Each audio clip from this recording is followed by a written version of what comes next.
Come travel down the roots, past the tangled webs we weave, to find a place of flux, lessons of the in-between. Here we gather, one and all, to hear the secrets in the wall. An ear against the plastered surface. Minds left open, serving purpose.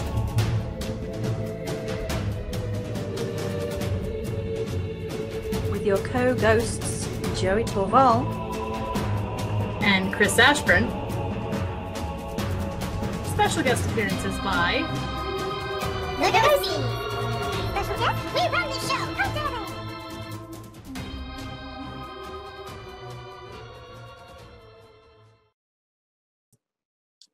Hello, hello. Joey, you can unmute yourself now, I'm pretty sure. I can speak. So, we're doing this a little different this time. It's going to be a live broadcast. There's video clearly with this. I will be putting it on SoundCloud afterwards. But you want to see our faces more, so hi. It's a new year. It's a new us. It's a new year. Yeah, a brand new year with an 8 involved, which is exciting because infinity. And 8's my favorite number. Yes. And a whole new year to experiment with things. Like a new topic. You heard it here first. The podcast is getting kinky. Indeed. Oh, yes. Well, experiment. There are certain elements that are quite involved in that, actually, but we'll get to that in a second.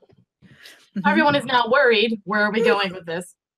No, everyone's expecting this. They're like, yeah, we expected this all along. So, Joey, why don't you tell us what our topic for the whole year is? Well, not the whole year. The whole year. No, we're leading in strong. Okay. We want this to go throughout the whole year, but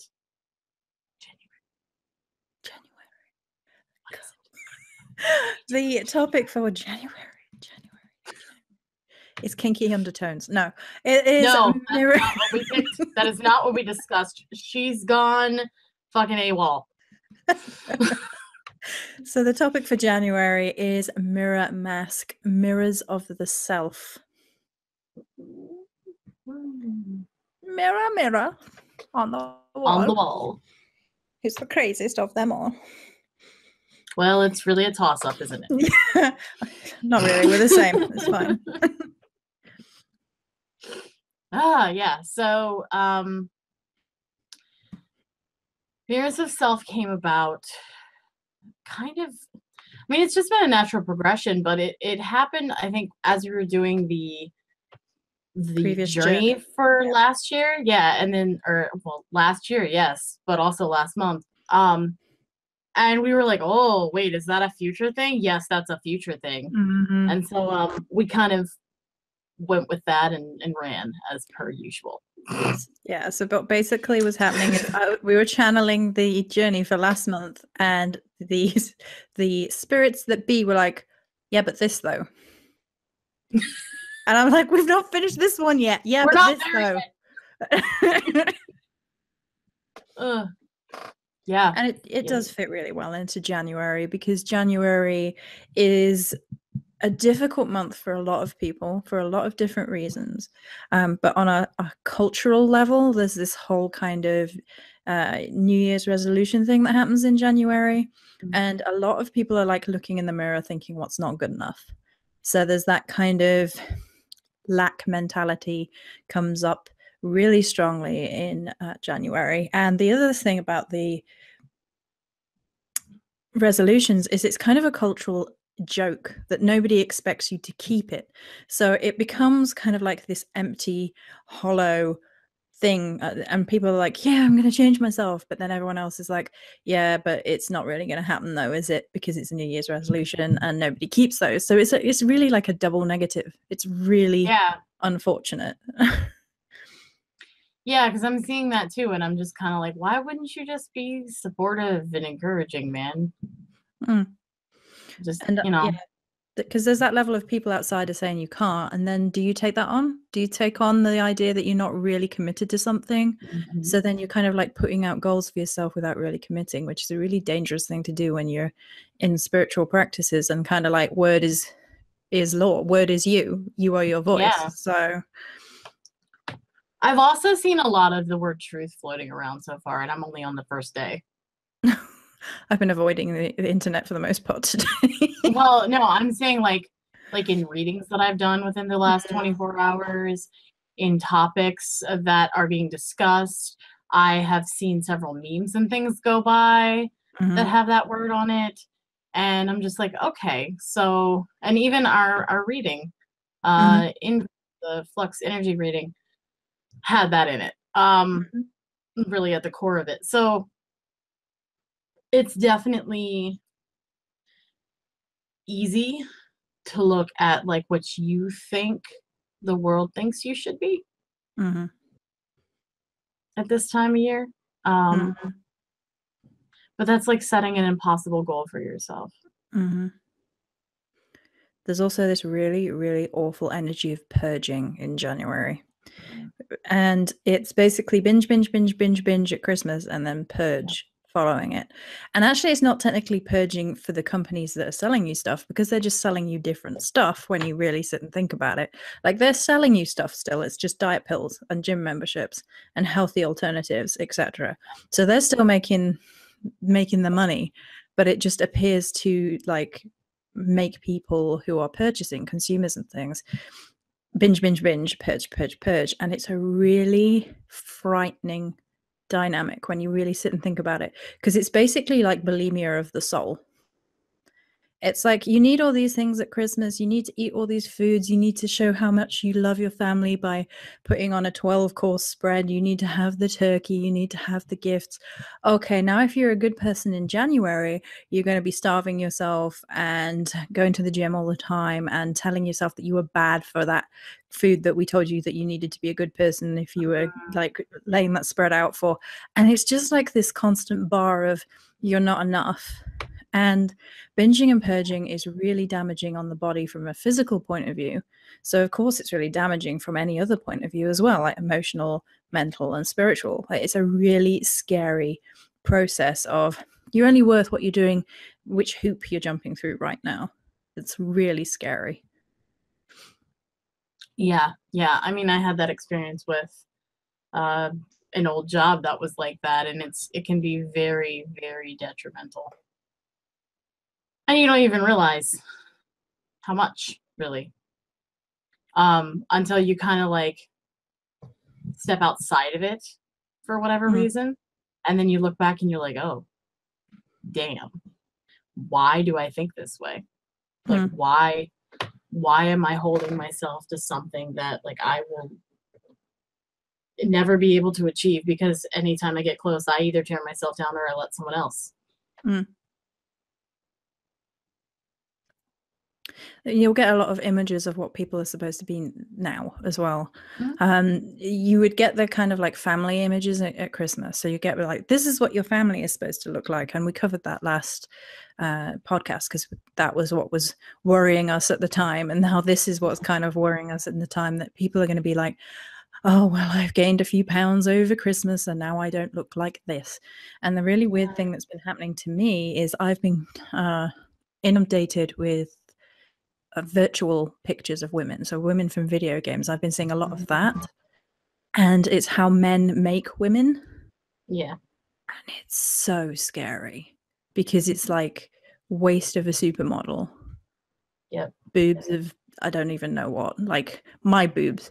But okay, you're not gonna get my boobs with a waist of a supermodel. Boobs of a Joey. Yeah.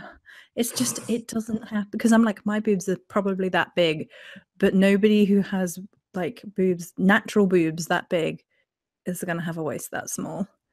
Like, well, yeah. Well, and even like, let's look at like training corsets and stuff. Training corsets, some of those can be quite extreme, and they end up having to wear it all the time because they become reliant on that, because now their back is no longer strong enough to support the like disproportion that's happening. And also it's the muscles have essentially atrophied because the brace does it.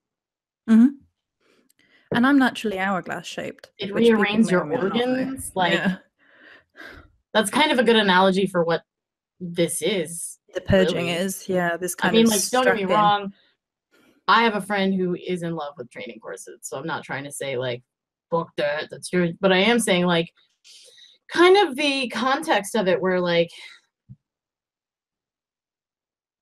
to be said that you have to be beautiful to be this frame instead of like thinking it is yourself, because some people do genuinely think that.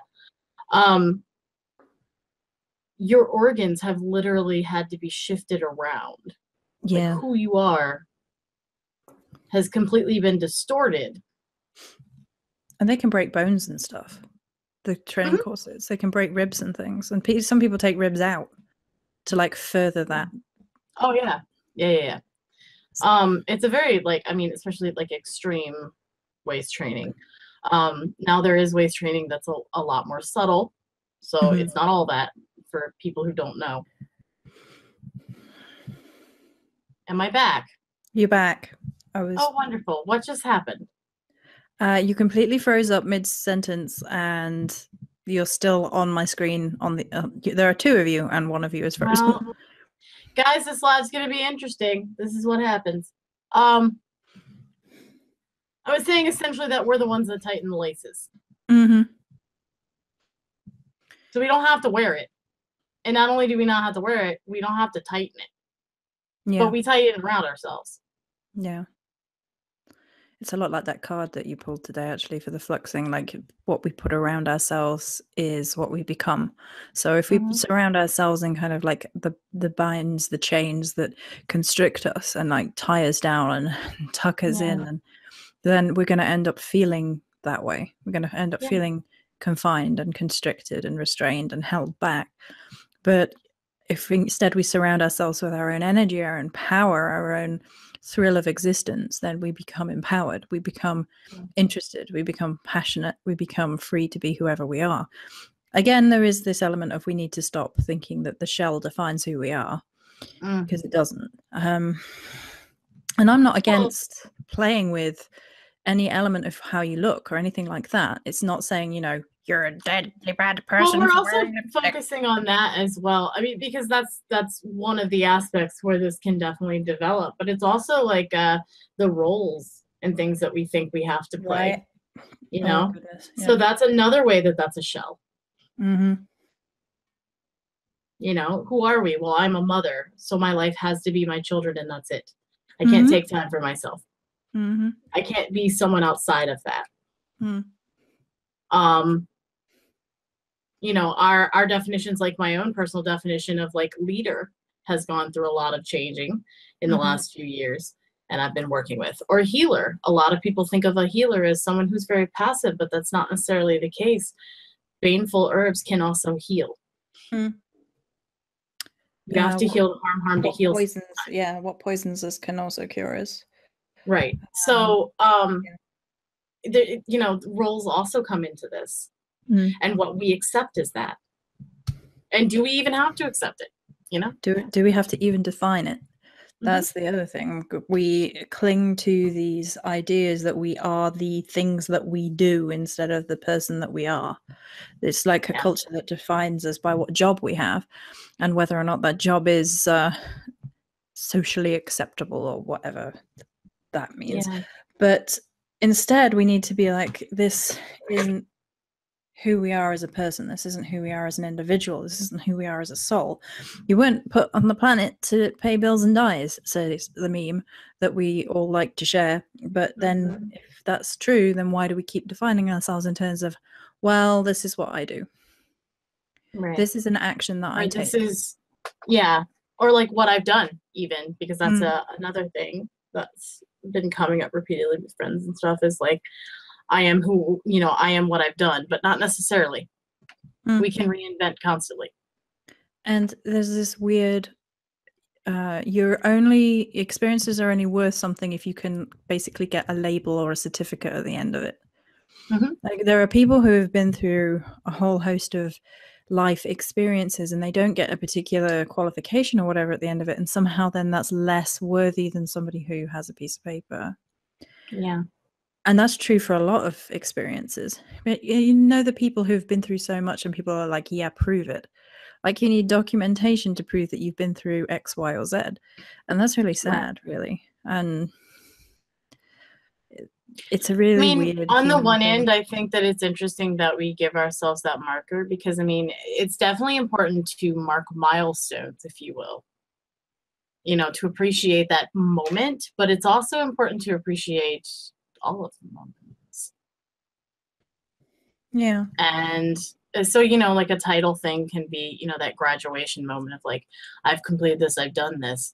Well, that's awesome that you've done this. And I'm not saying don't take away from the energy Work. that you put into it. Yeah, the work that you've done. But that doesn't define you. That isn't who you are. No. I had a cab driver last night because we were going to a New Year's Eve celebration, and the Uber driver started telling my husband and I about back home, and he was from I think, I don't remember where he said.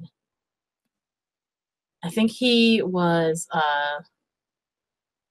from Libya or something like that. But anyway, so in his culture, it's important to ask the parents if you would like to date the daughter, in terms of like a courtship thing, so that you could one day maybe get married. And so you have to kind of introduce yourself to the parents, and you know, they ask you a few questions, and you know, that kind of thing. And he was saying that his wife's mother never once asked him what he did for a living or how much money he made. And he thought that he should say it because, you know, that's like one of those questions that you say, right? So he, you know, she was like, you know, who is your father? Who are your people? Like, what's your name? What do you like to do? Like, what do you find important? Blah, blah, blah. And he volunteered it. He was like, you know, hey, I feel like I should tell you this as well. This is what I did. And she stopped him and she's like, no, please don't tell me anymore about that. She's like, that's unimportant. She's like, in a moment you can lose that. And you will be married to my daughter forever if this happens. So that is not who you are. Who you are is what remains regardless. That's a beautiful way of saying it. And I was like, wow, you know, and he's like, yeah, I've carried that with me ever since, you know, so that's how I ask people. Like, you know, who are you? Don't tell me your job. You know, don't tell me what you do. Don't tell me how much you make. Just, who are you? What do you like to do? What's important to you? That's what do you interesting. love? That's an interesting idea of that, where we put the gravity of things becomes who we are. The enjoyment, the love, the importance. So it's more so not about the title, it's about the work that you've done. And you give it that power, not it giving you. That's beautiful. I like that. So speaking of giving things power and getting like organized and reinventing yourself and stuff, January is also kicking off a lot of Capricorn energies, which you've heard me talking about like crazy because I am a Capricorn and my birthday is this month. Oh goddamn! I must get things in the post. And yeah, so okay, so Capricorn, you've heard me talk about. I feel like I've talked about it on here, but Saturn is going to Capricorn for the next like 3 years, and Capricorn's all about organization. But there's also a heavy Phoenix energy going on, and I work with Phoenix. Like I have my mains would be like Wolf and Phoenix mostly, and Phoenix, I actually have one on my back for when I got Priestess, but tattoo. Phoenix energy, right? There's an actual a tattoo. No, right now. they just cling to my back all the time. It's great. If you've seen the new episode or the new season of The Magicians, like that demon that they get that turns into a tattoo, and then they have a command and the demon comes out and attacks something. I'm just saying, like it's kind of like the Phoenix. Just okay. Phoenix. If only. That Right. would be so cool. And I wouldn't only get one shot because it's a phoenix. It just rebirths. Exactly, yeah.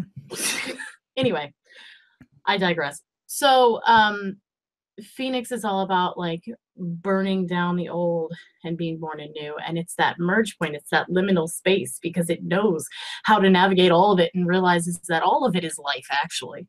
Mm-hmm. All of it is death, actually. Like it's all the same. Mm-hmm. And so take that and put it into Capricorn, who is all about like organization, and they're very sure-footed. You tell a goat that it can't get up a mountain and it's going to prove you wrong. I mean, I don't know if you guys have seen some of these memes with mountain goats where they're like, the wall is completely straight up and they are somehow standing on these little tiny divots with their big hooves. Yep. Just looking the camera down like, and this ain't I do shit. this every day. Right. So Capricorn is very much like that. But Capricorn is also someone who is very self-sacrificing. They are someone who will give of themselves for the betterment of others. And oftentimes they can take on burdens because they know that they can carry it. They know they can get up that mountain when it's like that. Mm-hmm. So they're like, hey, put your stuff on my back and I'll just bring it up. Mm-hmm. The issue is that they sometimes forget to take some time. And I know this very guilty wise, like I've experienced, for themselves, to just appreciate the view. Also, sometimes they carry people's burdens that they don't have to. She's leaving that part right here. I'm just going to raise my eyebrow. What am I leaving? What am I leaving? The fact that Capricorns will not ask for help.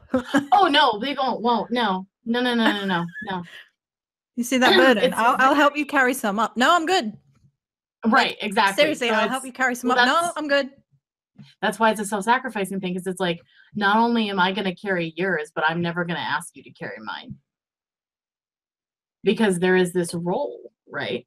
Mm-hmm. Where it's like, no, we're the ones that have to kind of like be there to quote unquote save the day. We have to be that rock, essentially. And Virgos follow them around with a fishing rod and like, give me that bag. Yeah, they just throw it over the fence, sneak it in, and I don't even know. I don't see her, but like my ear perks, like what's happening? Run!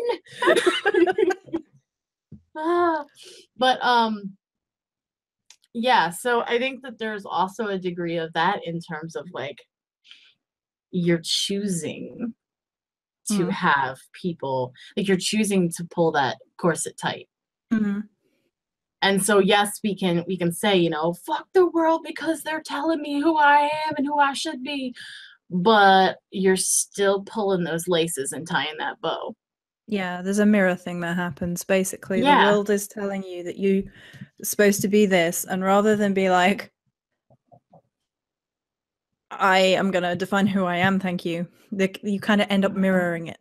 So on the surface, a lot of it is to help. You feel like you can like help them by being that, or doing that, or whatever. Or it's expected of you, so it's just easier in some cases. I think people sometimes take it because they're like, well, this is who I've been told I am, so I must be that. Or well, even that though, oftentimes is for pleasure, like to please them, to make them happy.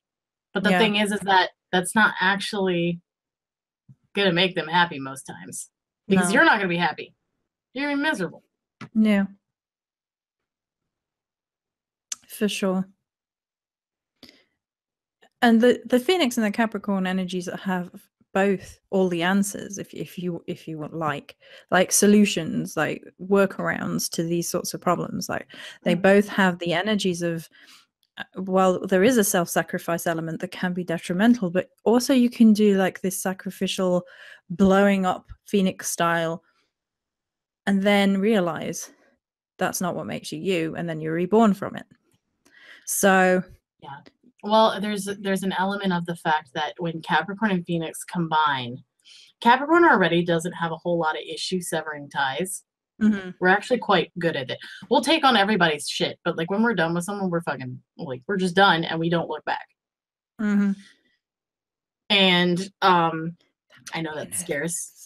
That might be a bit of Well, an earth sign thing as well. I know that but yeah. scares some people too, because some people, the premise that like someone could just go on and cut them out is like really scary in terms of like abandonments. Yeah. But the thing is like that's always what I've said with my friendships is like, look, I love you, but if shit goes down, like I'm still choosing me if it gets that ugly. Yeah. You're not allowed to just abuse me. Yeah, exactly. But the cool thing about Capricorn and Phoenix being together is it's not just the severing of ties, it's that burning of the ties. Mm-hmm. It's bringing it down to that prima materia, that base ash, so that you can evolve those ties into something else. So it's not like we've cut the ties and there were no lessons learned. Mm-hmm. Because failing is never failing really to a Capricorn. Failing and goes, right, well, that didn't work. Let's try this again. Mm-hmm. Slightly adjust the sails to the left and try again kind of thing. Yep. Yeah. Round 3, round 400, whatever. Yeah, that might the Capricorn is thing too. quite patient when it comes to that. We will wait for that moment to find that footing to climb up that mountain. And when you put Phoenix energy with it, it's like, oh, well, we can just burn the shit and whatever. We're done with that. Next. So it's kind of like a burning your way through the woods to burn your path to find it. And there's also a cleansing of wounds thing that can happen here. So cauterizing wounds is an oldie, unpleasant way of cleaning out wounds and cauterizing them so they weren't bleeding out. Painful, but effective. And I guess that's kind of true for a lot of Phoenix energy when we're talking about like healing past old wounds, which will come into play when we're learning to basically reevaluate who we are, because it's not an easy thing to realize that we're suddenly or like have an epiphany moment or a slow burn process moment where like we're doing this to ourselves and this isn't good for us, and having that moment is really scary. On the first, it's really well done if you can get to that point, but it's also really scary because you're like, now what do we do? Like, I know that I've been doing this for X amount of time. I know I've been talking to myself like this for X amount of time. I know I've been like pulling those corset strings for X amount of times. Now how do I burn it all down? Like, that's a really difficult moment. It's like that turn over the mountain moment. And the thing is that you're afraid too, because say you've been pulling this corset, since we're going with this analogy, and your muscles have started to atrophy and they're not as strong, and you're like, well, what am I without this? Can I hold myself up? And even if you can't for a little while until the muscles get used to it, because we're following the analogy, you still kind of have to take that constriction off, because you don't know who you are without it until you've tried, Capricorn style. Yep. And you know what? Like I said, if you fail, that's fine. We'll just try again. Get back up. The thing that the Virgo mind does, or maybe it's just my mind, who knows, is I'm like, right, this is not working from this. Let's just how do we reevaluate and twist the situation and move? And there's the path. There we go. And it's kind of like a shifting of perception, a shifting of opinion. And Virgos are really good at understanding where other people are coming from, like seeing all sides of an argument, which is both a blessing and a curse, depending on the situation, because you understand people being unpleasant, but then you're like, yes, but I understand this, and this is coming from this perspective, but you're still being a bit of a but that can be the beginning of it. It's like just shifting your perception to the left a little bit, just shifting over and seeing the world through a slightly different crack in the mirror. So which is where I was going to go next. So yeah, go. No.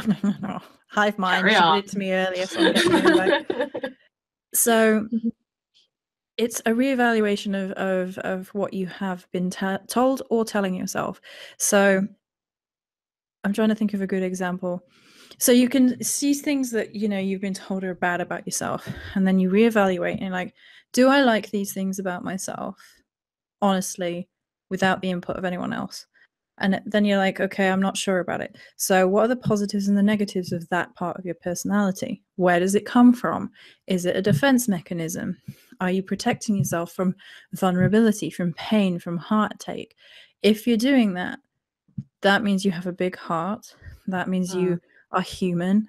That means that you have had experiences that you've survived, but you just have to shift your perspective a little. And then you're like, okay, if I can find a different way of interacting with the beginning part, or at least what seems to be the beginning part, because anyone who's ever done shadow work knows the roots go on.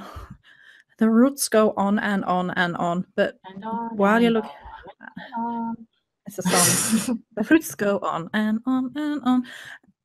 Then you can reevaluate how you react to things, how the behavior becomes. So you're like, okay, maybe that behavior of me getting really grouchy in that situation was a little bit harsh on the people involved. But then if I come back a little bit, I realize I need a little bit of TLC. I need a little bit of something from them. And then if I can reevaluate how I say that to them, maybe they'll understand that better. Maybe then they can understand me better. Maybe we can have a dialogue, and you shift a situation. And that's when you're interacting with other people, which won't always be the case, of course. Sometimes it's just purely about healing sometimes yourself. you have to change your dialogue with yourself as well. I mean, that's like there was a post I was talking with Joey about the other day, that the whole time I was making it, I was having to fight my own dialogue. Because inside of my brain, it was, who cares about this? Why are you sharing this? Nobody cares. Like, and I said the exact same thing. I said the exact same thing to CRIS, which is like, reevaluate where your perspective is. Yeah. And then what ended up happening is I was like, okay, well, look, you can say that, but I'm going to do this anyway, because, it is enough just to be happy about it and want to share something. And that's it. It doesn't have to be some big grand thing. If you wait until conditions are perfect, you'll never act, never realizing that they're already perfect. Exactly. And the thing about that is, as well, is that domino effects are often unexpected. Sometimes we just, by putting things out that mean something to us, we affect a whole host of people. I did this the other day. I made this, I'm calling it an anti-meme, because there's a meme going around that was like, be Lilith, never Eve. Would it be an MM? Anti-meme. And I really didn't like the idea that this meme was putting out that, like one kind of woman was better than another kind of woman. Yeah. And it was itching under my skin for a couple of days, and I was like, no, I'm just going to make the anti-meme. So the anti-meme was, be Lilith, be Eve, never judging. Because basically the whole premise is we don't really know the truth behind it. We have patriarchal stories. We have a very one-sided storytelling viewpoint from one people's kind of view. It feels like we're lacking a whole host of information. I don't know that Eve is completely willing and subservient and all that, given I don't believe it. I feel like Lilith and Eve might actually be reflections of the same goddess, is how I felt about it. But I made the anti-meme, and so many people,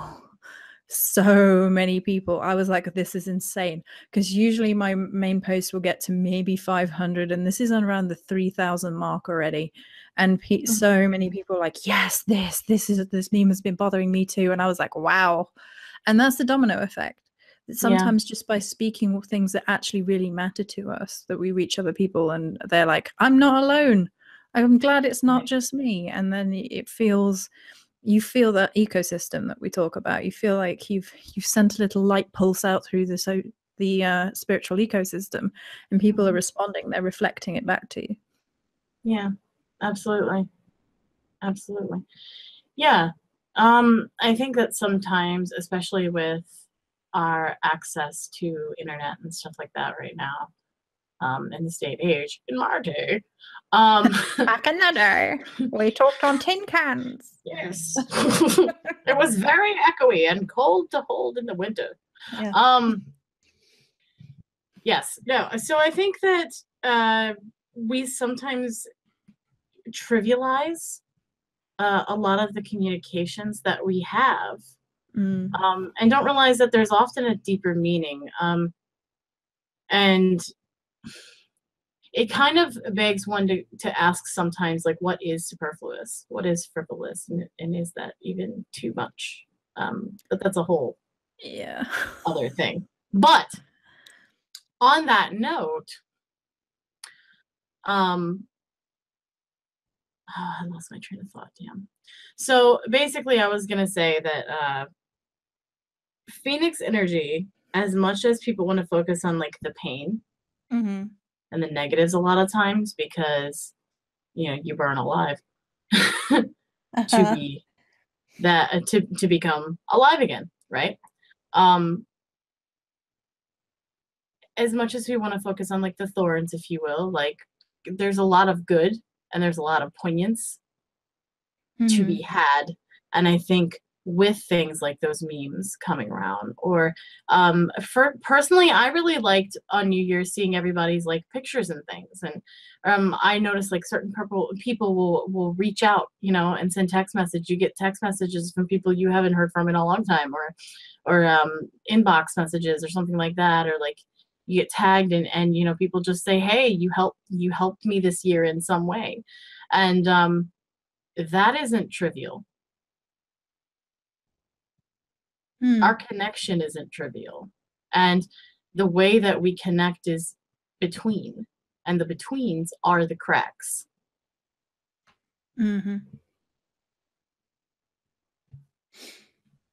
So why are we trying to get rid of those? I wonder sometimes about if we are encouraged to live a surface life. That if we are living a surface life rather than digging down to the depths of ourselves, we are more compliant. We're less likely to fight back. We're more likely to be full-on consumers. I feel like it's easier in the long run, I think. Yeah. But I don't think it is, really. I think we think it is, and then if we carry on with that, we're going to find that we're empty. And that empty is lonely. That empty is sad, and it's sad on a level that just thinking about it makes me feel like tearing up. Like, how many of us want to get to a point and feel like we didn't do the things that we really wanted to do? We didn't follow our passions. We didn't follow our heart. We just got by. Not only did we not follow, we didn't share it. We didn't share our passions. We didn't share our heart. We didn't share our art, for our love, for our voice, for our dance, or our spirituality for some people, our family, our moments, our time. Absolutely. And on that note, we can kind of veer into the ancestors part of this as well, because we've sort of danced around the ancestors part of the mirror masks. We're gonna get there eventually. We always do. Yeah. Chris is in here. We're gonna get there. We're gonna get there. It's fine.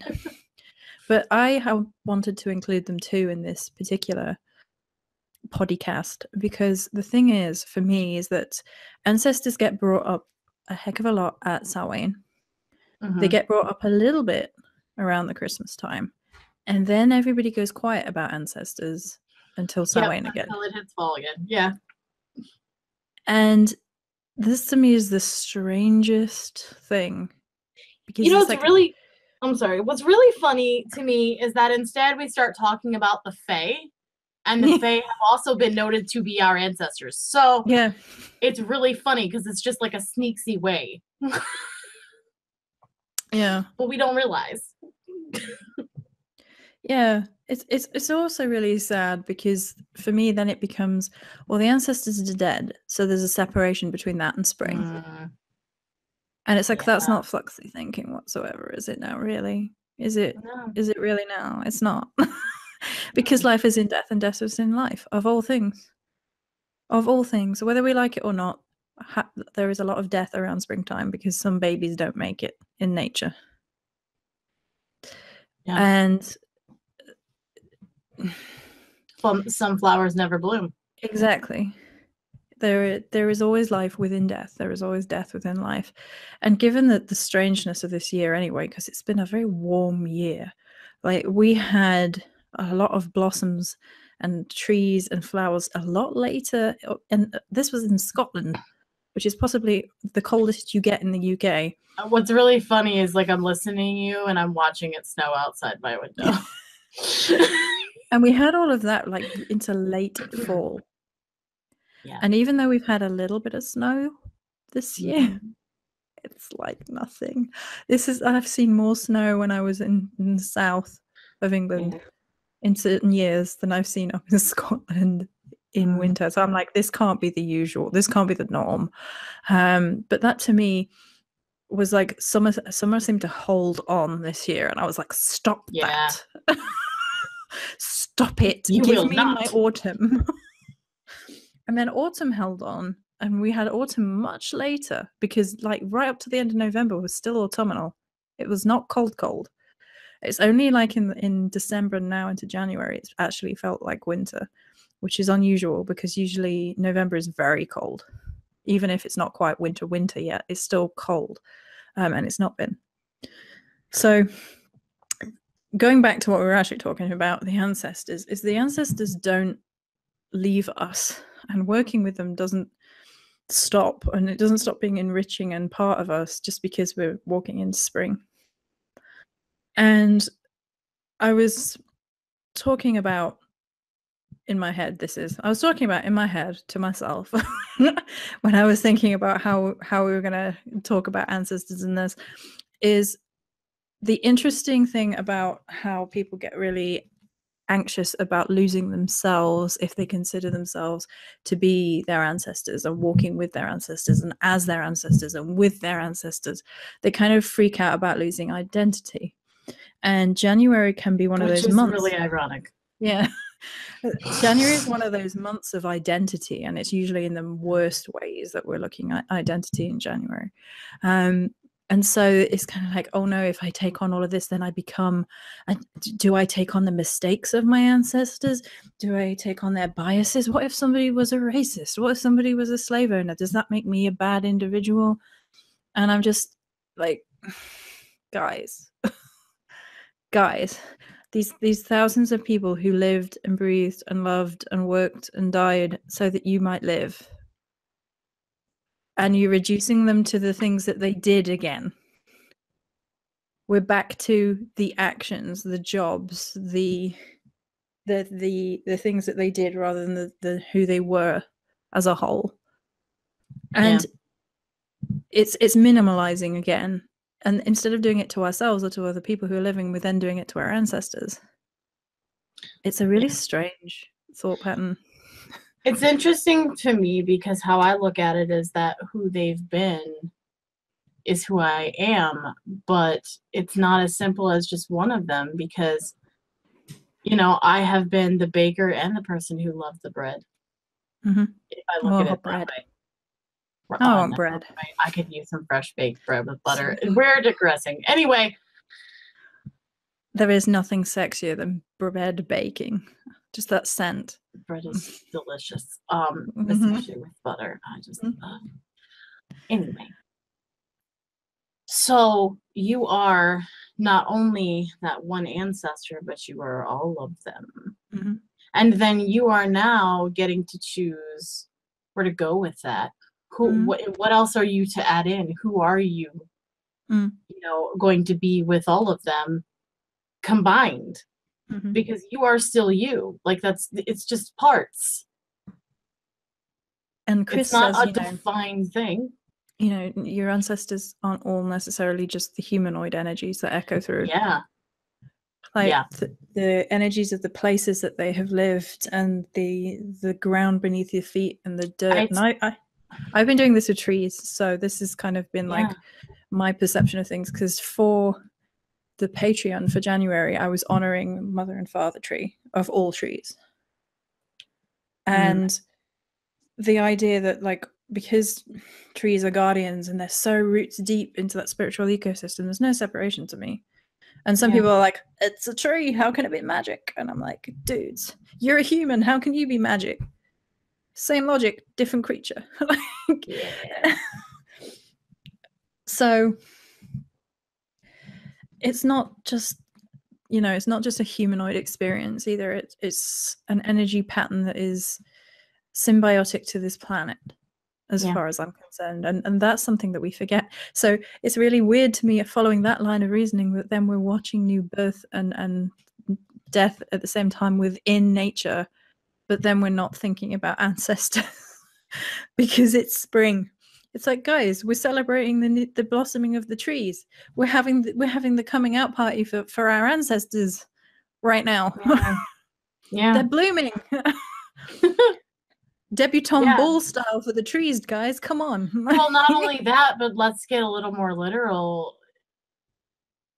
Our ancestors. Okay, so for me, when I go back home to Virginia, I've said that like the land feels alive to me. And like, yeah, land always feels alive, but it is especially alive. Like it is so vivid to me that I can like hear and practically see when I look across the fields when we're driving past, like everything that's going on. You know, the battles, the people, you know, joking and playing and, you know, holding hands, playing like Ring Around the Rosie and shit. Like we have a lot of history. And a lot of the places do, a lot of lands do, but there is spirits of place are always looked at as something separate. I don't think they are. I think it's all connected. I think that just as much as my ancestor, this person was, when she went into that ground, physically she broke down to become part of it, yes, but also energetically, she transmuted to become part of all of it. And so when you look at it that way, it's all ancestral. Is it possible to do something that isn't? That's the question. And I was having this really I had this really interesting anagram thing happen to me when I was talking about trees. So I was talking about the idea of the sacred grove. So the sacred grove is kind of, in the Celtic tradition, the epitome of the space to talk to the gods.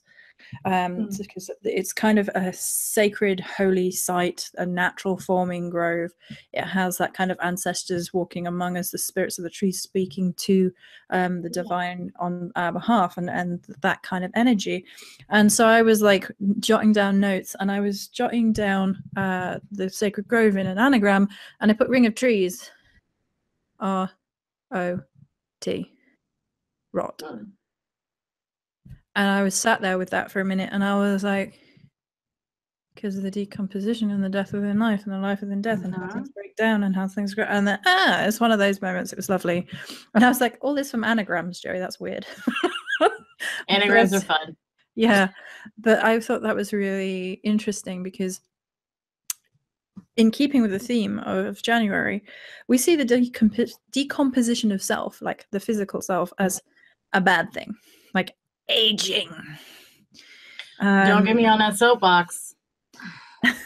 We're doing it. We're getting on the soapbox. I'll be there for so long. And this is again with this shallow living. Like we can't be old. We can't be wrinkled. And I had this with the virtual women again, because the virtual women that they were making them look younger and fresher faced and more attractive. And I was sat there like.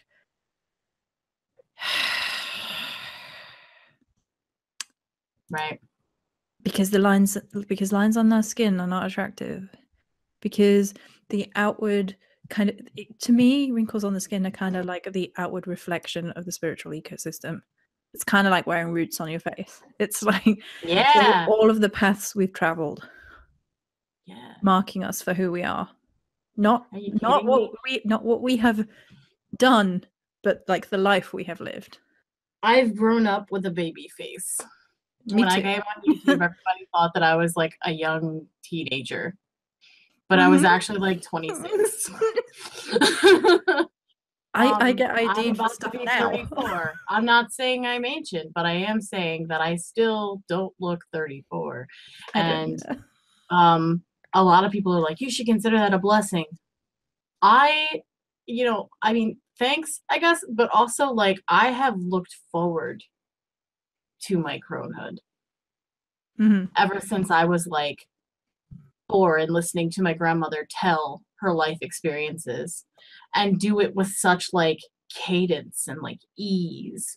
And I've wanted to be that, you know? And not only that, in the workings and things that I've done in all the lives that I've lived as well. It's like sometimes frustrating to look so young. Right. Because people don't take you seriously sometimes. And then they're like, they get into a conversation with you and then they're like, how do you know all of this? And you're like, I'm this. And they're like, oh, never mind. I thought you were like 15. Yeah. But that's another thing is like, why do we judge people by that? Why does that define who they are? I have a niece that is 14 and she is so freaking smart and wise and like a critical thinker. She is just right there in the game with grown ass adults at the Thanksgiving table talking about shit. So, or well, in this case, the Yule table. But she is someone who has been like that out the womb. Yep. I was like but that. Yet, for her life, she will be looked at until she gets to a certain age that represents her inside, quote unquote, by society standards. As otherwise. And then you have some people who do not mature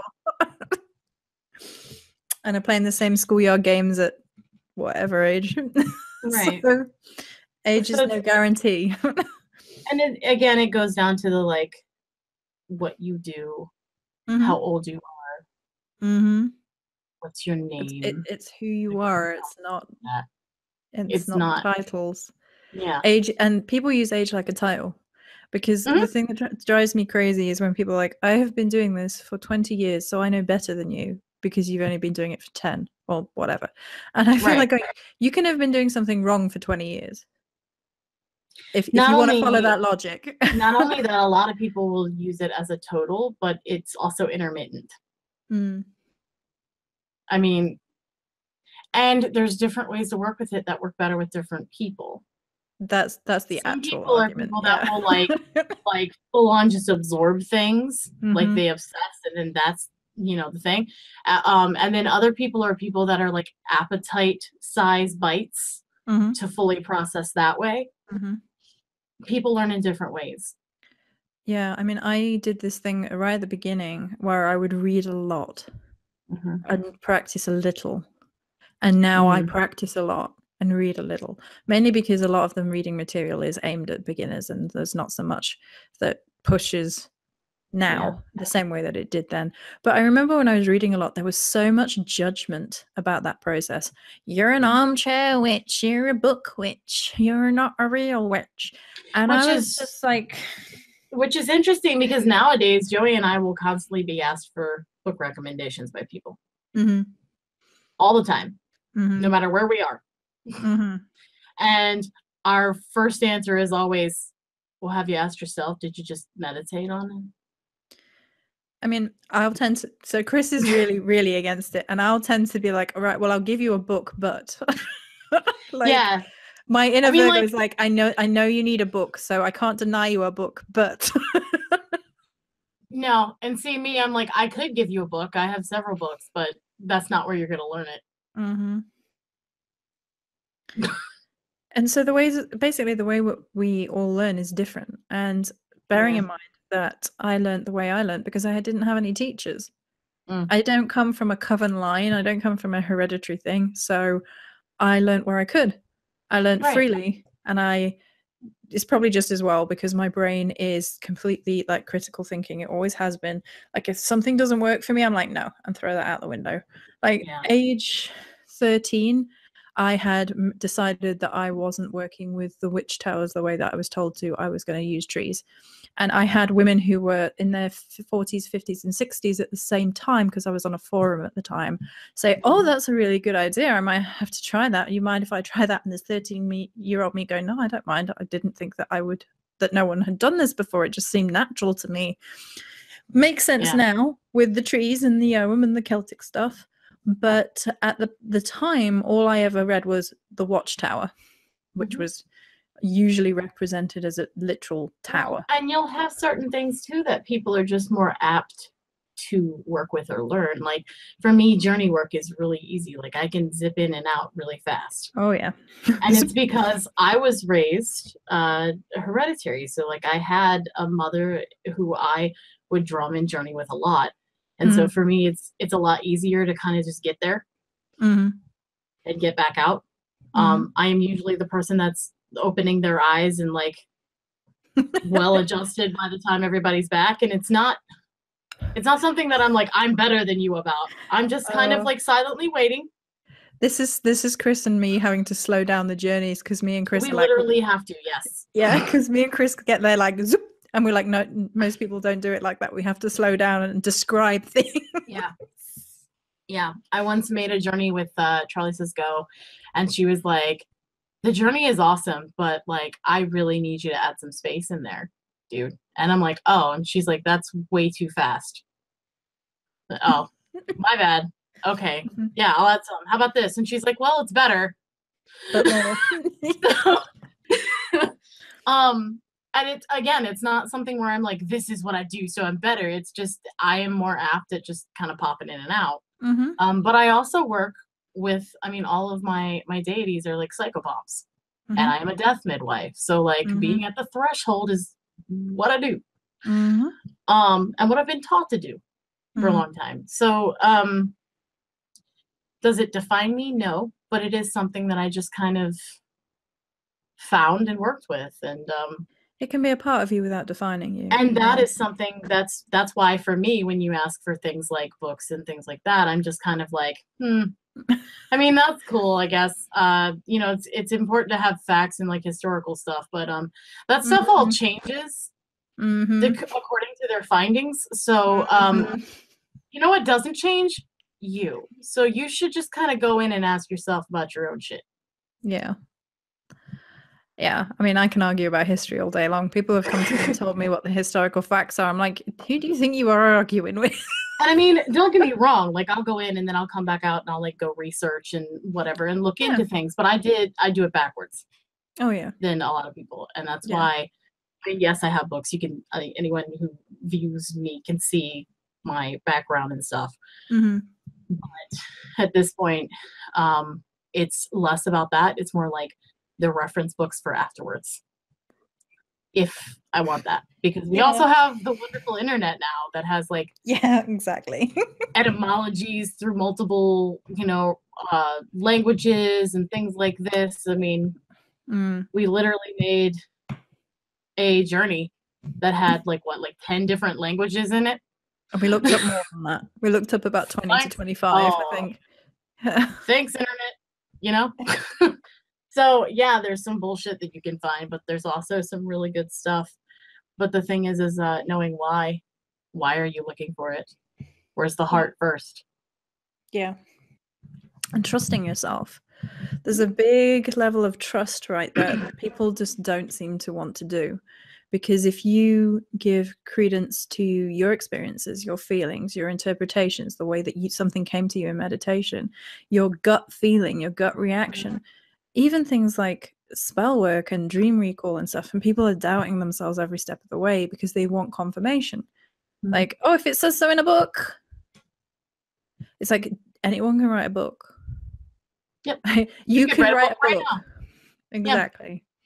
Yep. So and not only that, it won't work for everyone too. Okay, let's look at just the different let's just look at the different branches of Wicca alone. Wow. Okay. Right. Just alone look at that and go, okay, so all Wiccans are the same? No. Well, no. Look at Dianic Wicca. They are vastly different, a lot of them. So you're saying that each person can find their own path and their own version of something and how they work with something within something that's already established. Wow. Okay. So then reading a book is like finding my own version within that book. Yep. Not actually reading the book and doing it verbatim. Yep. And we have to remember that words mean different things to different people anyway. Absolutely. The way that I interact with a particular word, the kind of images it conjures up, the associations that I have with it, maybe even the memories I have with a particular word or phrase are completely different to everybody else. Oh, yeah. I'm laughing because we were trying to think. Joy was helping me think of names for my Patreon tiers. And we came across the word revival. And she was like, oh, that's beautiful. I love that. And I was like, I don't know. Makes me think of evangelists. And she's like, what? Because when I hear the word revival, I hear, we gonna have a revival, y'all. Like, because I'm from the South. That doesn't happen here. Right. So her version of that word is totally different than my version. It has a totally different feel. And it may have the same core meaning, but it's a totally different association. It's mirrors again. Because these words are basically mirroring back ourselves at ourselves. Yes. Because the word is what we make it. It's perception. It's mirror. It's the way we look at something. Yeah. So it's kind of a fruitless exercise to be continuously trying to define and confine, because it's again another way of corseting ourselves in. So I don't know if I would say it's fruitless, because I mean there is lessons that we're learning in the failure of it, but it's definitely not very like healing in the long run, I think. Yeah. You know, in a lot of cases. I mean, okay, you're learning something from the lack of fruit. Is what she's saying. Yeah. So you should just like take that seed and keep replanting that tree, and hopefully you get some fruit. Yeah, I guess. And I know it can be a daunting thing to be like, well, if I can never define myself, how am I supposed to explain myself? How am I supposed to put myself out there? And I'm like, well, just do you. We don't have to explain who we are at every given point of the road to be ourselves. Yeah. Hi, my name's Jerry, and I'm this. Like. Well, and you know, I find that a lot within working with Hel. Because she is someone who does not like being defined. One might say shrouded. Right. I'm foreshadowing. Yeah, Babe and her are very similar in that degree. Right. Where they're like, no, you think you know me? Boom, shift. Over here. You think you know me? Boom, boom, boom, boom. Different face. Yeah. I will come to you in this guise, or this guise, or how about this? You will know me through the mirrors. Yeah, you will know me through the mirrors of yourself. That is how you will know me. Hi, Hel. It suddenly got very, very cold. Like from the floor to my waist. I'm like, hi, Hel. Hi, Auntie Hel. Yeah, I'm not saying that I heard that, but that's what I heard. But you know, she does this. You know, I've had people ask me like, yeah, tell me more about Hel, and it's always really frustrating, because that's like trying to be the translator for someone that isn't going to talk to you. She's trying to scoop up the ocean in her hands. She's going to stand there and arch an eyebrow and go, figure it out. Feel it. Figure it out. Yeah. And if you get it wrong, smack you down. Figure it out. I've had Babe literally show up in like a battle crazed frenzy psycho looking mode, where she's roaming around and freaking out and screaming and hissing and spitting with like claws, and like I was like, what the fuck are you doing? And she turned and looked at me and went, can you handle me like this? And I went, yes, but what are you doing? And she was like, that's all I needed to know, and that was it. And I was like, what did we just do? Okay. Just checking. Yeah. And it's purely about throwing you off. It's purely about perception. Yeah. Oh, absolutely. And it's about that trust in the in-between. And she talks about that a lot with me, at least. That's a lot of my lessons with her. And again, like, she can be experienced in different ways for different people. I know some people experience her through like physical ailments and things that they have. And so she works with them in that form, and those shadows. But she shifts because of that. It's like, you know, the book shifts. And her whole point is to ask you to look beyond, to look through the shroud and see what's underneath. Maybe not who as like, you know, the face, but the essence. The essence. And so that's why every time someone's like, tell me about hell, I'm like, all right, so let's sit in silence for a while then, I guess. It's again following that thought pattern of you think you can define people by small things. So if we can't define human by these little tiny things, how do you think that's going to work with deity? Not very well. But she's fond of the two sides. First of all, she's fond of mirrors. She's very fond of mirrors. And I found this out through multiple people. I found it out on my own. Like, I was just really called to work with mirrors with her. I've always loved mirrors. And so I thought it came from that at first. But then she was like, you will dedicate this to me. And it's this big mirror, which you guys see in the background of my videos. And that has been blessed and dedicated to her. It's roomed up with her sigil, etc.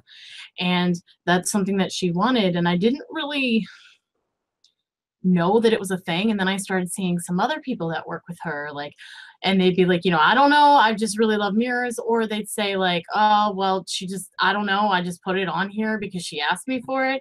And then I'm like, okay. So you will look on me and see yourself. That's interesting. I mean, I talk about this in terms of Morrigan energy a lot. I've not seen a lot of other people do it. I don't know whether people are too afraid to do it because it's kind of like this. There's more of a. There's not much more, but there is more of a literature around Morrigan than there is about Hell. So Hell has her. Hell is fully able to walk through the shadows, and that's where she is comfortable. I think. I also think, though, it's a thing about mirrors being taboo. Because think about it, mirrors are always covered. They're always shrouded. They're, you know, when a loved one dies, no, you cover it. Or like, have you ever been a kid and you walk past a mirror? Yeah. Yeah. And you know, you've been a kid and you walk past a mirror and you're afraid to look in it, or afraid to look in the one in the bathroom for fear you might see someone behind you. Yeah. Right. Or like, you know, the whole like the Bloody Mary stories and things that you grow up with, you know, be careful what you say in the mirror. And so there's this like, we are terrified to look at ourselves and see something more. And that is terrifying in itself. And that's something that, like, from a young age, I was fascinated by. I would be like, maybe it's my Leo rising, y'all. Because, you know, we like to look at ourselves sometimes. Oh, I was just gonna say, you're like, what's going on? And it was in the mirror. No, it would be the window, too. Like, outside it's dark. And you can see your reflection in the window. And the last time that you also see beyond it. That was my favorite thing to do. And everybody would be like terrified. Like my grandmother was big on like, nope, pull the blinds, pull the curtains closed. It's almost, you know, it's almost nighttime. We almost don't have any sun. You close that, someone's watching.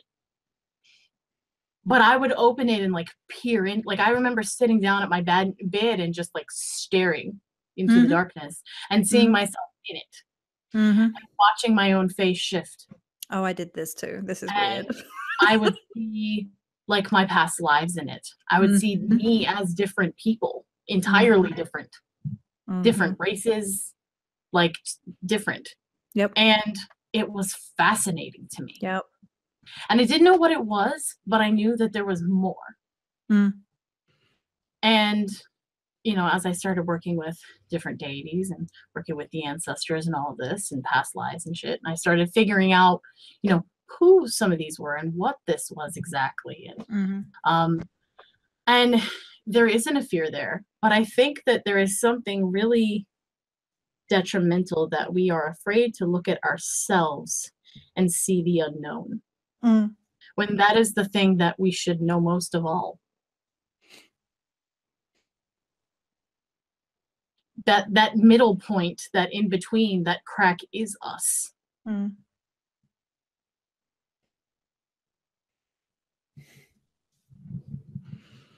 It's interesting. I used to scry like that all the time as a young kid. Like windows are how I scried most easily at night. I can still scry more easily in windows than I can in like use black scrying mirrors. And it's just always been the case. So it's interesting. And I feel like we're foreshadowing again. The journey with foreshadowing. But there is That's a real the foreshadowing. So there is a real ancestor thing, because I always was fascinated by the idea of things getting trapped in mirrors. Like memories could get trapped in mirrors, and ghosts could get trapped in mirrors, and the fact that they were like portals between worlds, so things could be behind the mirror looking back at you because they were in a different world or in a different dimension and things. So that idea that like there is something behind the mirror, and then like all the different mirrors in the world, windows, water, natural, whatever, that our ancestors looked into. The thing that I found interesting, well, that's like the fire for me, the council fire. The council fire is essentially the version of the Akashic records for my family. And when you look into flame, you look into all flames ever. And you're able to see all of those lives, all of those council fires, all of those sacred flames, etc., all those hearts. And I don't know, there's something very unifying in that once you realize. But the thing with me is, so you're saying you thought of like the people on the other side of the mirror, essentially. Yeah. In this mirror world. So for me, I found it really intriguing that I would see them behind me or in me.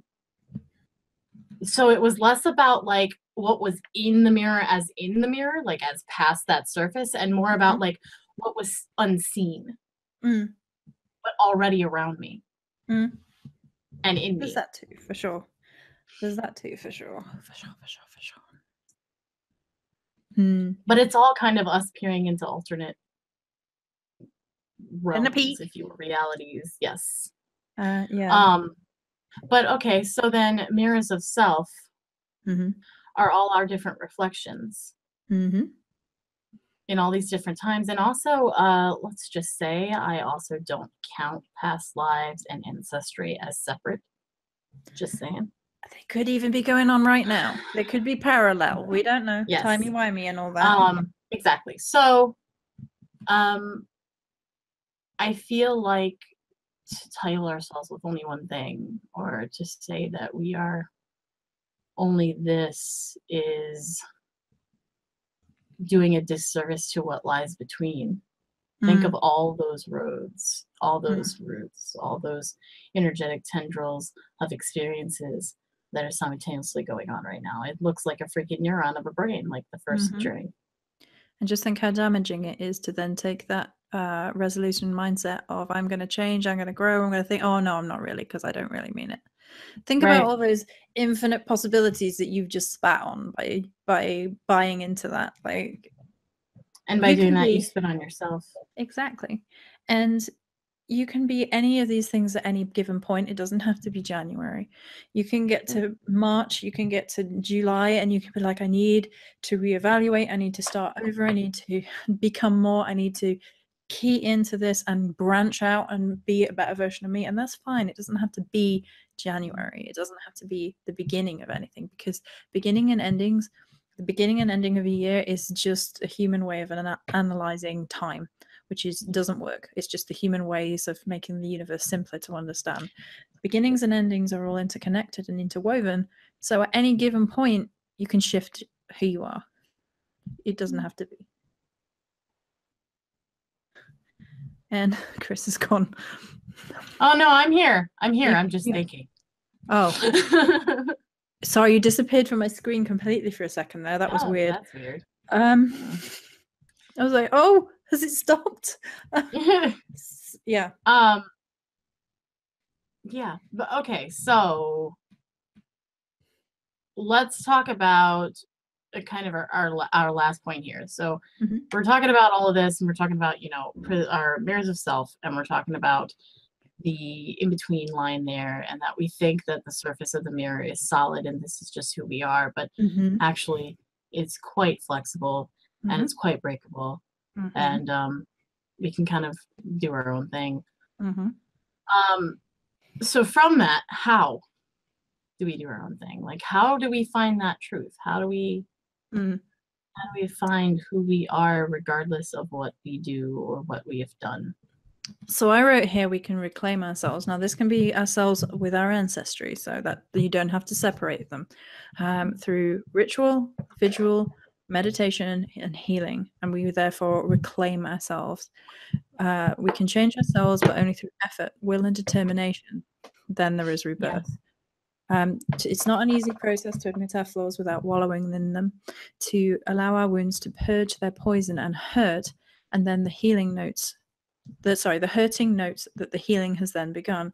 The shattering of the self is simultaneously beautiful and painful. So it's okay for these things to hurt, is the very first thing that I would say. Once you become aware, it's okay that they hurt. It's okay that you cry. It's okay that you feel bad. It doesn't have to put you off. It doesn't have to define you. It doesn't make you a good person or a bad person. It's just that that's how you're feeling in that given moment. So to acknowledge. And as we learned last month, it also doesn't have to isolate you. Yeah. So the first thing is like this acknowledgement of the activity, of the feeling, of the behavior, and then kind of like the acknowledgement of the response that you have to it. So it becomes an awareness first of all. So the first step is always awareness to me. And then you can then proceed how you feel would best serve you. And you can try different things. You don't have to have one road of healing, one road of calm meditation. I don't think there is one way. No, and there's not even one way for one person, because what might work in one particular circumstance might not work in another. So it's okay to just do what you think in that moment will help, and then try something else if it doesn't. So that feeling out sort of the natural progression of what it means to heal and figure things out and write, whether it's writing things down, whether it's dreaming, whether it's dream analysis, whether it's exercise, whether it's something very physical, dancing, singing, screaming, drumming, whatever it might be, towards a process of rebirth, you're kind of shaping that yourself. And people are really afraid of the idea that they can or they should shape their own paths to healing. Now, you can definitely find people's ideas if you're completely lost, like little signposts that might help you. Nothing wrong with that. But at the end of the day, it's your healing, and the only person who can really truly know whether it's working or not is you. Not only that, but just the words as well. Again, like we said, you might have different connotations. So if you're looking at someone for healing and they're using certain words that just are kind of missing the mark with you, it's okay to go in and be like, okay, what word would replace that? What does this feel like instead? You know, replace your watchtowers. It's fine. It never did me any harm. Yeah.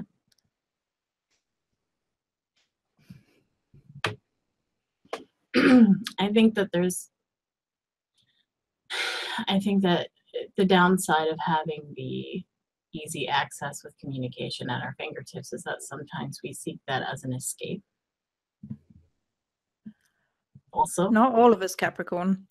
Not all of us, but I'm just thinking, like, you know, you can very easily get lost in, like you were saying with books and learning, like you can get lost in the reading and you just want to, you know, more and more and more, but you're not actually like putting it to use. Yeah, you can you're not actually letting it like gestate within you. So it's like, yeah, you can take a course on whatever, but unless you actually like sit and do the stuff, like, how's this gonna begin to happen? You know, and yeah, there are different ways, I'm sure.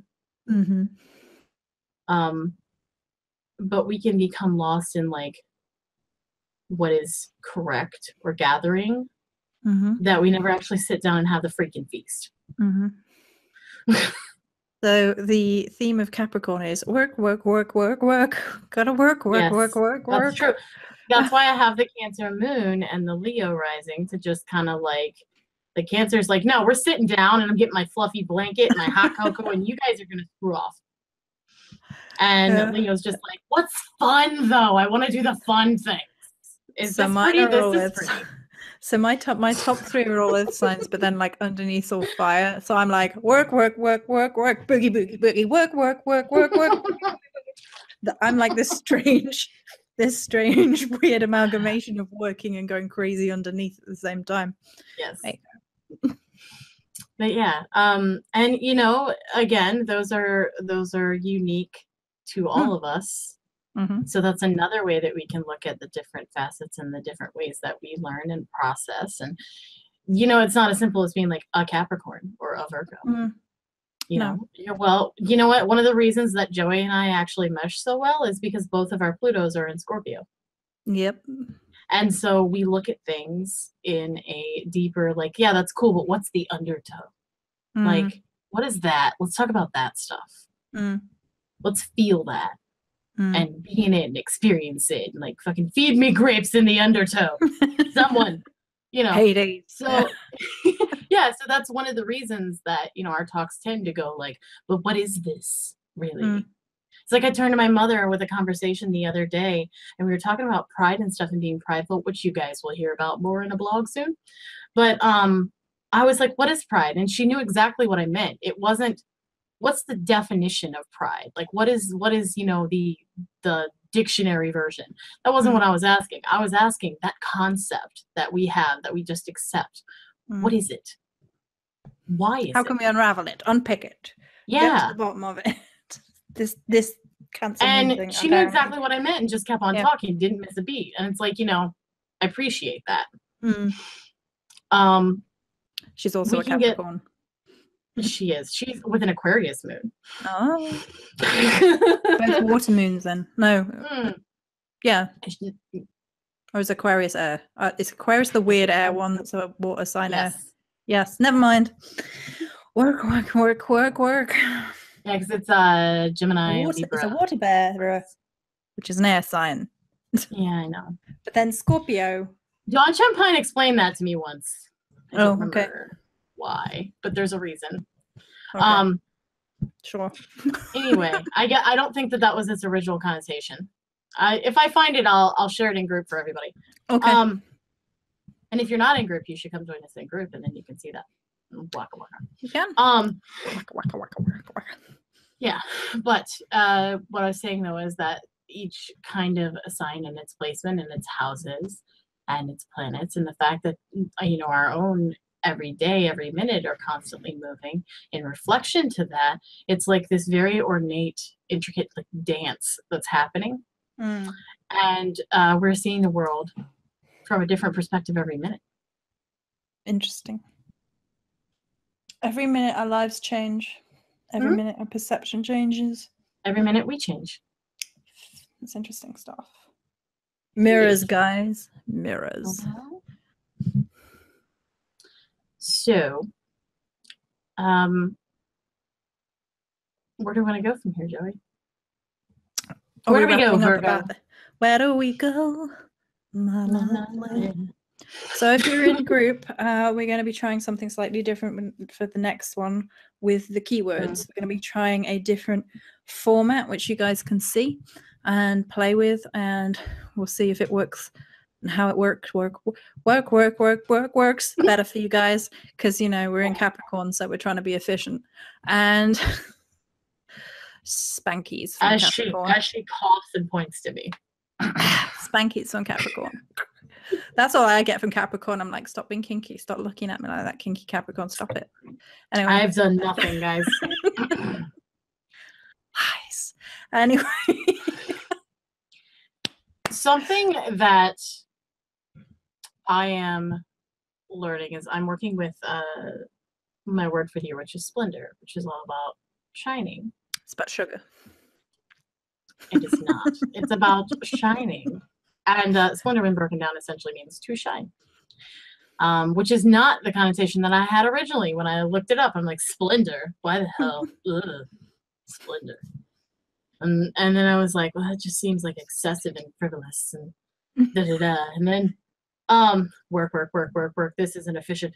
And and then I looked at it and it's like, well, you know, essentially it means to shine. And I'm like, oh, well, I guess that's not so bad.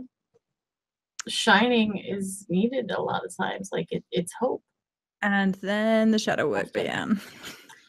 Yeah. And you guys know that I've been working with my voice and working with, you know, stepping out of that more. And shining definitely has to do with that. It's stepping into the light with a lot of things. Words, creation, action, all of it. And so that brings us to like, to reflect something There has to be light. Mm-hmm. And you can't be ashamed of your own light. Mm-hmm. That's something that we're both working with. Yeah.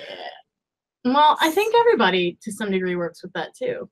I don't know. Some people seem to not care. Some people are like, yeah, But I'm if they're shining, I'm over- great. But that's the thing, though, is if they're over focused on it, then that still points to Not the fact balanced. that Yeah. True. True that. Yeah. Work. Okay. Yeah. Yes. You guys can actually see the dance if you're watching the video. I'm just, yeah. Normally you're just left with this impression that we're being weird. Now you know. Yes. The more you know, the less you wish you did. Yeah. I just realized something doing this live. We're not going to be able to put the ghosty in the middle.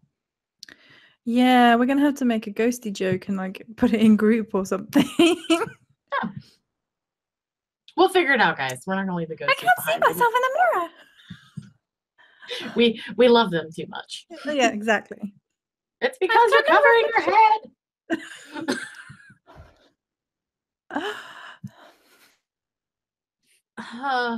You've got this cloth on your head. That's not a cloth. That's my body. Why couldn't the ghostie see himself in the mirror? Because he kept seeing through. Oh my gosh. He couldn't be boothered. Yeah. Wah, wah, wah. They're not all gold, folks. No, we spend a while. We do. But yeah, so to reflect, to be other people's reflections, and to reflect on your own stuff, you have to be willing to shine, to look at your own light, to believe that there is light in the world. Yes. Joy just made a very powerful video on hope. And if you haven't seen it, I highly recommend it, especially this time of year. And that you can find that on our YouTube channel. And also on Facebook. Yeah. It's probably easier on YouTube now though, because Facebook's like filing system is weird. Yeah, what is it? Hope is our superpower, right? Yeah. Yeah. So look that up, guys. But light, the reason that we focus on light so much during the holiday season, like last month that we talked about, was because it is the darkest time, and a lot of times we can get stuck in that and not see that there is more growing. And with starting out a new year, sometimes we put so much on us because it's almost as if we're trying to live the entire year in a month. And the thing is that I feel like sometimes that light also points to having the trust and the hope that there will be more months and that you will have time.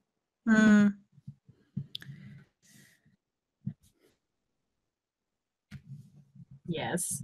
You see that? I see that. I see those gears. I'm thinking how I want to phrase it. I think that the best thing to think about is live like you're not afraid of what you look like. Because it's like that dance like nobody's watching kind of vibe. Yeah.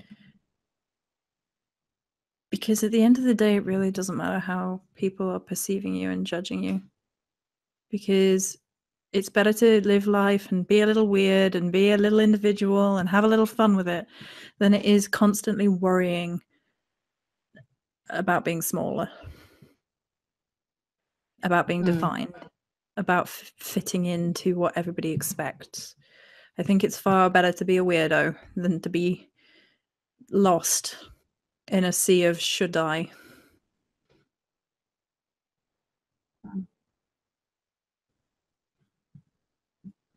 Hence the dancing. Something I said to someone I gave a reading to last night was,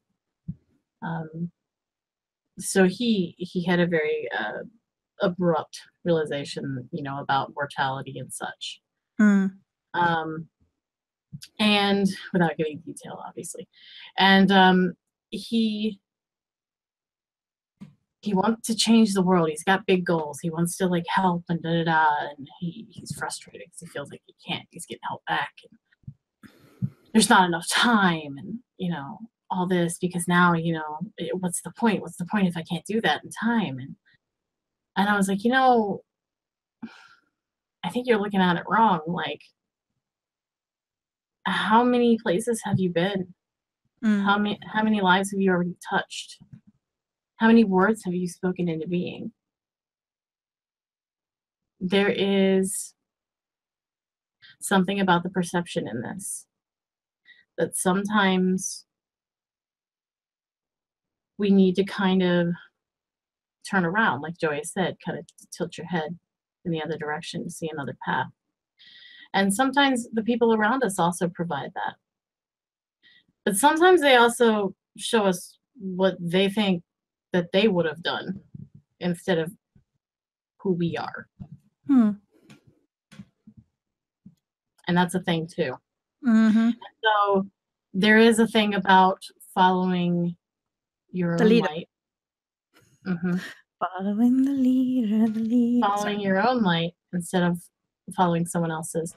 There was a quote a long time ago that was like, you can be the light or the mirror that reflects it. And as wonderful as reflecting it is, I also know that that is a trick to say you can be the light or the mirror that reflects it, because we can be both. We already are both. Why is that a choice? Yeah. And sometimes people will pick up a mirror or a candle and they'll remind us that, oh yeah, wait, we let one down. Let me pick that shit back up. I forgot I was both. Whoops. Thanks for the reminder. But sometimes they can be like, hey, I only rely on this candle and you should too. And that's when you need to be like, what are they showing me right now? If you've learned anything from this podcast, it's that noise. Well, so even from failures, even from conflict, there are lessons, and in that there are messages too. And those messages can tell us just as much, if not more sometimes, about our own light. The problem is you don't have to then lace the freaking corset, guys. You don't have to be a tight-waisted light beam. Yeah. Yeah, I'm saying you don't have to do that. Yeah. It's not about what we do. It's about who we are. And it's not about what we look like. It's about who we are underneath. So this month we're going to be looking at that. And like Joy said, we're going to be doing something slightly different with the next one with our keywords and journal prompts. We're going to play. Journey. We're playing with Journey is going to focus on that. We're going to be playing a lot this month, because this is looking into self, and we want to make sure that everybody is getting to do that instead of looking at us, for instance. Yep. You're going to be challenged this month. Pum, pum, pum. You got to work. Yeah.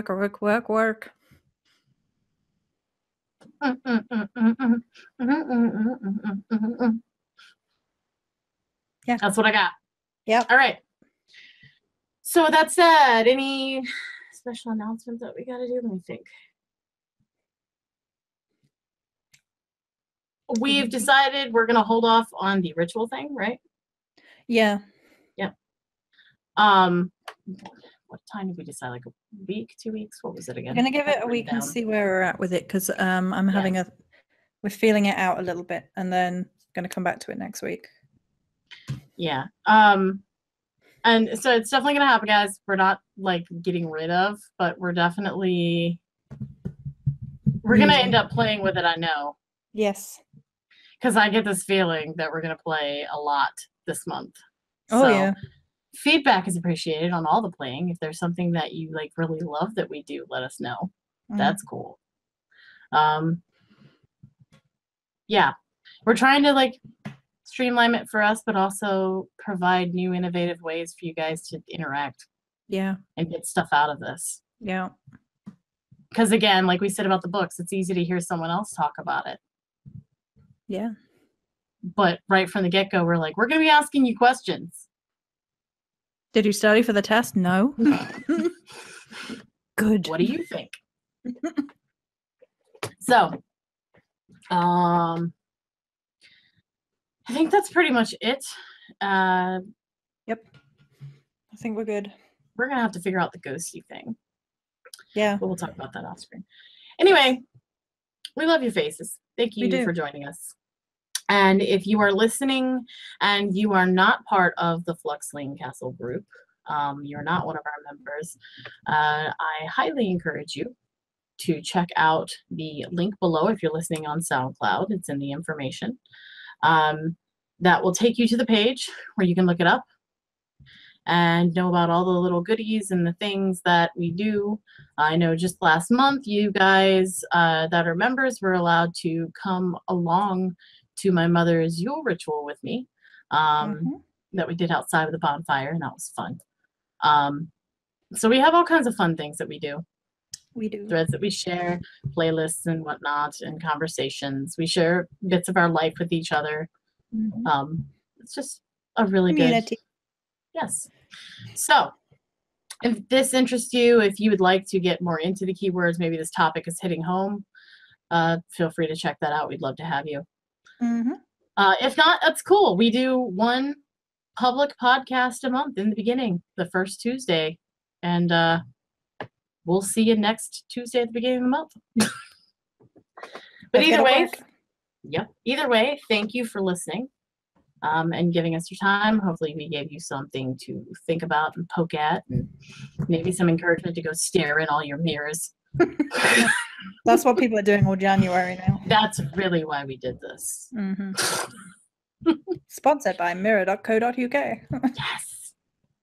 Everyone stare in my mirror in mirrors for my birthday. Go. This is all I wish. Anyway, we love your faces. We'll check you later. Hope to see you in the group.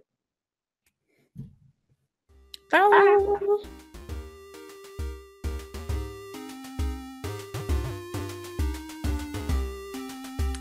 Thank you for joining us today. Stay fluxy. We love your faces, and we'll see you next week. If you're looking for more Flux, in the meantime, you can check out our links below.